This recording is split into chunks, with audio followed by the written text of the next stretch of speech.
台湾抗癌协会为着要改善着癌的患者身心的健康，连续11届办环岛骑铁马活动，今年有超过30个人来参加。这届带队骑铁马是着癌了后才开始骑自转车运动的细料的负责人。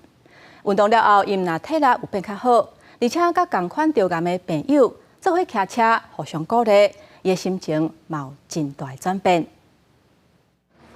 全副武装，穿骑铁马专用的衫，戴安全帽。这个细料着癌的负责人，今年担任环岛带领骑铁马角色。47岁迄年伊着癌，捌真失智，因为平常时食食甲生活拢真注重。老板探讲是安怎是家己破病？还有一起运动，并不只有运动，那个是很多的是心灵上的一个支持，大家都有走过相同的经历。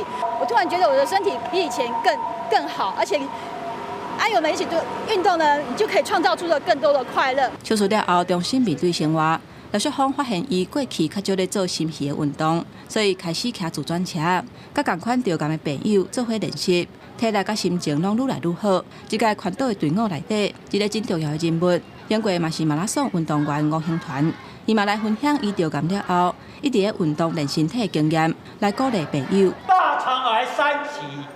他这一刀，我今天15年来没事，还是一长后起来家。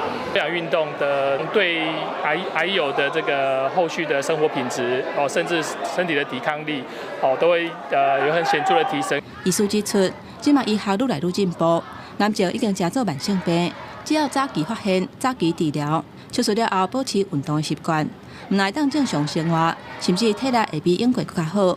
这届台湾抗癌协会举办第11届铁马环台活动当中，有超过30个着癌的朋友做伙参加，嘛有专业的医疗团队义务性来随行，希望当鼓励朋友勇敢出发，培养运动的惯势，对抗癌症。